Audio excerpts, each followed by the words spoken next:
20-5-এ ধর্ষণ না, 20-5-এ পরিচয় হয়েছে।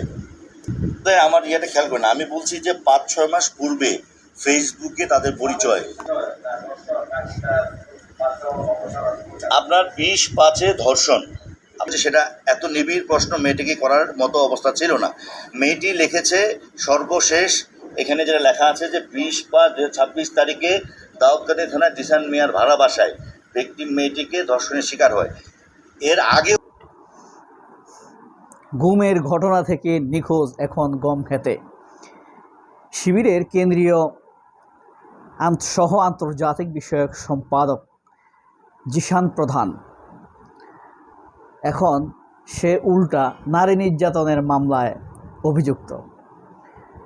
পুলিশের 3টি কথা শুনেছেন। প্রথমে বলেছে 20শে মে জিসান মিয়ার সাথে অভিযোগকারী নারীর আপনার পরিচয় হয়েছে, এরপরে শারীরিক সম্পর্ক হয়েছে। তাহলে 20শে মে থেকে আজ 13ই জুন, 23 দিনের মধ্যেই পেটে বাচ্চা হয়ে গেছে, মেয়ে বুঝতে পারছে। আবার এই ভ্রূণ নষ্ট করার জন্য জিসান মিয়া তাকে চাপ দিয়েছে। এই চাপ দিতে গিয়ে আবার তার ব্লিডিং বেড়ে গেছে, ব্লিডিং বন্ধ করার জন্য আবার ওষুধ দেওয়া হয়েছে। প্রথমে বলছে 20শে মে তাদের সাথে পরিচয়, এরপরে প্রেম হয়েছে। 23 দিনে পরিচয়, ধর্ষণ, প্রেম, বিয়ের প্রস্তাব, ভ্রূণ নষ্ট। আবার আজকে গতকাল শুক্রবার এই পুলিশ আনিসুজ্জামান সেই নারীকে, নাসরিন নারীর ভাইকে পুলিশ হেফাজতে নিয়ে গিয়েছে। ওই বোনকে কাউকে তাদের সাথে দেখা করতে দিচ্ছে না। অর্থাৎ তাদেরকে নিয়ে যাওয়ার পরে জিসান মিয়া আপনার নারী নির্যাতন ধর্ষণের মামলায় অভিযুক্ত হয়। দেখেন ব্যাপারটা ঘোলাটে কতটা। আসলে এই পুলিশ অফিসার আনিসুজ্জামানের সাথে ওই নারীর পরিবারের একটি কন্ট্যাক্ট হয়েছে। 10 লক্ষ টাকা যদি জিসান মিয়ার সাথে বিয়ে দিয়ে দিতে পারে, এই পুলিশ অফিসারকে 10 লক্ষ টাকা দিবে। পুলিশ অফিসারের কথা আগা মাথা কোনো মিল নেই। কখনো বলছে 6 মাস আগে ফেসবুকের মাধ্যমে পরিচয়, তারপরে কতবার শারীরিক সম্পর্ক হয়েছে জানে না, সর্বশেষ 20শে মেতে হয়েছে। প্রথমবার বলছে 20শে মেতে পরিচয়। এখন কথা হলো জিসান মিয়া নিখোঁজ হওয়ার পর, জিসান প্রধান নিখোঁজ হওয়ার পর তার ভাই বোন যখন থানায় অভিযোগ করতে যায় তখন কেন মামলা নেওয়া হয় নাই? এটা কিন্তু $1,000,000 প্রশ্ন। এবং জিসান মিয়া উদ্ধার হওয়ার আগে কেন ওই অভিযোগকারী নারীকে, ধর্ষণের কথিত ধর্ষিতা নারীকে পুলিশ হেফাজতে নেওয়া হলো? এই দুটি প্রশ্ন আমাদেরকে কেউ বের করে দিবে না। পুলিশ কি সেই সৎ বিশ্বাস করা যায়? না। বাংলাদেশের পত্রপত্রিকাগুলো কি সেটা বের করে দিবে না? তারা কি এতটা সৎ যে সত্য অনুসন্ধান করবে? না, তাও করবে না। প্রত্যেকটি মিডিয়াই বুক হয়ে যাবে, প্রত্যেকটা সাংবাদিকই চা নাস্তা খাবে, গিফট নেবে, তারপর আর সেখান থেকে সরে আসবে। এখন কথা হলো, আপনারা কি মাহবুবুল আলম সালেহীর কথা মনে আছে? সালেহী থেকে জিসান ঘটনা প্রায় কাছাকাছি। মাহবুব আলম সালেহী এরকম একজন সম্ভবত আন্তর্জাতিক বিষয়ক সম্পাদক ছিলেন শিবিরের। ঘটনাটি আমরা তখন ছোট, 2004 সালের হয়ে থাকতে পারে। তিনি এখন একজন ব্যারিস্টার। তার চেহারাটা আপনাদেরকে একবার দেখানোর দরকার। তাকেও এইভাবে একটি মিথ্যা মামলায় 7 বছর আটকানো হয়েছে। এই মাহবুবুল আলম সালেহী ব্যাপার হলো এখন জাতীয় সংসদের এমপি, আইন প্রণেতা। আল্লাহ কাকে কোথায় নেয়। তিনি একজন ব্যারিস্টার, এখন বার এট ল করেছেন। সুইডেনের স্টকহোম ইউনিভার্সিটি থেকে তিনি মানবাধিকার তত্ত্বে মাস্টার্স করেছেন, স্নাতকোত্তর ডিগ্রি অর্জন করেছেন। ইংল্যান্ডের সিটি ইউনিভার্সিটিতে ঠিক আন্তর্জাতিক লয়ের উপরে ডিগ্রি নেন। মাহবুবুল আলম সালেহীকে আপনারা খুব ভালোভাবেই চেনার কথা।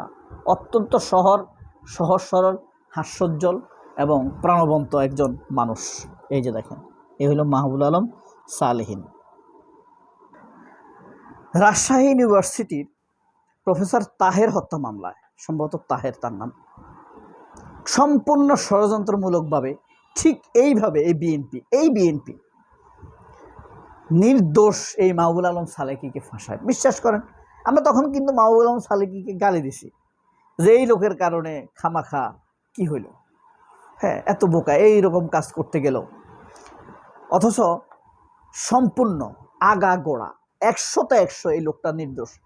ডাহা মিথ্যা কথা, মিথ্যা অভিযোগে এই লোকটিকে সারা বাংলাদেশের মিডিয়া তাহের হত্যা মামলার প্রধান আসামি বানাইছে। এই অপপ্রচারের নেতৃত্ব দিয়েছে এই প্রথম আলো, প্রথম আলো, বুঝতে পারছেন, প্রথম আলোর মতি। প্রতিদিন প্রথম আলো এবং এখনকার আমার দেশ পত্রিকা প্রতিদিন নিয়মিতভাবে এই মাহবুবুল আলম সালেহীর নামে নিউজ করছে। পুলিশ 3বার তদন্ত করে মাহবুবুল আলম সালেহীর কোনো যোগ সাজশ পায় নাই, কিন্তু এরা নিউজ করেই যাচ্ছে এইভাবে সেইভাবে। শেষ পর্যন্ত পুলিশের ভাবমূর্তি আরও নষ্ট হওয়ার পথে। বলতেছে এত তথ্য পাওয়ার পরও পুলিশ কেন তাকে অ্যারেস্ট করছে না। শেষ পর্যন্ত পুলিশ তাকে অ্যারেস্ট করতে বাধ্য হয়েছে। কয়েক মাস পরে তিনি তারপর জামিন পেয়েছেন। তখনও তাকে সংগঠন থেকে অব্যাহতি দেওয়া হয়েছিল। এখন যেরকম নিশানকে সম্ভবত অব্যাহতি দিছে, তাই না? এই ডাকসুর জিএস যিনি ফরহাদ, SM ফরহাদ, তার সাংগঠনিক কাজ তো সে করবে, তাই না? কারণ কি, ফরহাদ তো হলো সাহিত্য প্রকাশনা সম্পাদক নাকি মিডিয়া সম্পাদক, যাই হোক তিনি এই দায়িত্বে আছেন। তিনি প্রেস রিলিজ দিয়ে তাকে সংগঠন থেকে অব্যাহতি দিয়েছে, জিসান প্রধানকে। ঠিক একইভাবে মাহবুবুল আলম সালেহীকে দিদারুল আলম মজুমদার ছিল সম্ভবত আন্তর্জাতিক সম্পাদক। এই দিদারুল আলম মজুমদার মাহবুবুল আলম সালেহকে অব্যাহতি দেন থেকে। ফ্যাক্ট হলো সেটা ছিল খুনের মামলা আর এটা ছিল নারী ঘটিত মামলা। আসলে খুবই স্পর্শকাতর, বুঝতে পারছেন? মানুষ এটাকে ভিন্নভাবে নেয়। একবার এটা রটে গেলে এটা ট্রমাজও চলে যায়, যার উপর দিয়ে একবার রটে যায়। ধরেন একটা নির্দোষ মেয়ের উপরে দিয়ে কখনো যদি এই ধরনের সম্পর্কের ইলিসিট রিলেশনের কথা প্রকাশ পেয়ে যায়, ওই মেয়েটি সারা জীবন ট্রমার ভিতরে দিয়ে যায়। সবাই তাকে খোঁচায় বিভিন্নভাবে, গাছের উপর দিয়ে, মাছের উপর দিয়ে তাকে নানানভাবে কথা বলে, তাই না?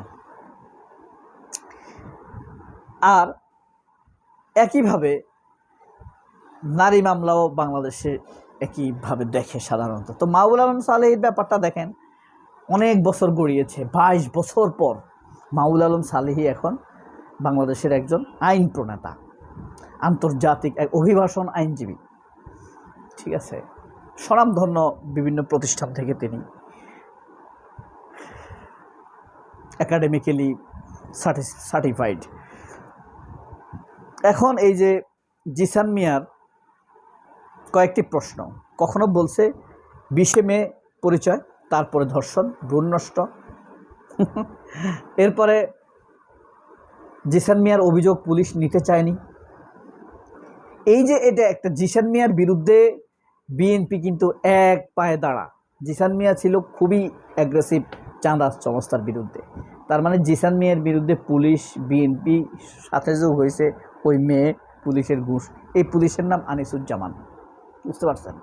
আপনাদেরকে যদি এখানে একটু শোনাই, দেখেন কি নিয়ে গেছে। এমন প্রশ্ন জবাবে তিনি বলেন, মোবাইল কেড়ে নিয়ে কোনো কিছু বলার সুযোগ দেয়নি, উঠিয়ে নিয়ে গেছে আর কি, কাউকে দেখতে দেয়নি। পরবর্তীতে জানতে পারছি যে হেরা কই নিছে, তারপরে আমরা আইনের আশ্রয় নিছি, আমি আর কিছুই জানি না। এদিকে শনিবার বিকেলে 3টার দিকে জেলা পুলিশ সুপার কার্যালয়ে সংবাদ সম্মেলনে জেলা পুলিশ সুপার আনিসুজ্জামান সংবাদ সম্মেলনে নারীকে তুলে নেওয়ার বিষয়ে অস্বীকার করেন, আমরা কাউকে তুলি নাই। মেয়েটা থানায় অভিযোগ করতে এসেছিল, মেয়েটা থানায় অভিযোগ দিয়েছে, এই বলে সংবাদ সম্মেলন সমাপ্ত করেন পুলিশ সুপার।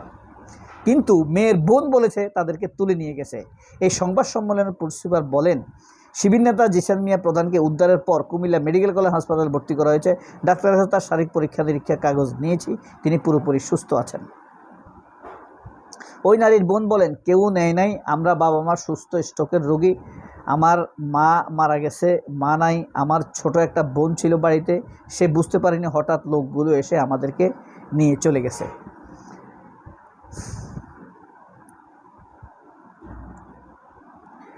শনিবার 13ই জুন দুপুর আজকে তিনি ঢাকা পোস্টকে বলেন, আজকে বলছে শুক্রবারে 15-20 জন বিকেলে আমার বাবার বাড়িতে যান এবং তখন আমার বোনকে আর তার ছেলেকে তুলে নিয়ে যান বিকেলে, আর জিসান মিয়াকে উদ্ধার করা হয়েছে সন্ধ্যায়। আর মানে পুলিশ ওই মেয়েকে আগেই তুলে নিয়ে গেছে সাজানোর জন্য। ঠিক এই কারণে আমি মাহবুল আলম সালিহি থেকে জিসান প্রধান, মূল ষড়যন্ত্রের কেন্দ্রে কিন্তু সাদেক কায়েম আন্তর্জাতিক সম্পাদক শিবিরের, আর এই জিসান প্রধান কিন্তু সহ আন্তর্জাতিক সম্পাদক। কয়েক দিক দিয়ে ফাঁসাতে চেয়েছেন, দুধারী তলোয়ার, একদিকে সাদেক কায়েমকে খাবে, আরেক দিক দিয়ে শিবিরের ইমেজকে খাবে, আরেক দিক দিয়ে বিএনপি তার চাঁদার বাধা দূর করালো, পুলিশ টাকা কামানোর ধান্দা পেল। সবাই অনেক ভালো থাকবেন। আল্লাহ হাফেজ, আসসালামু আলাইকুম।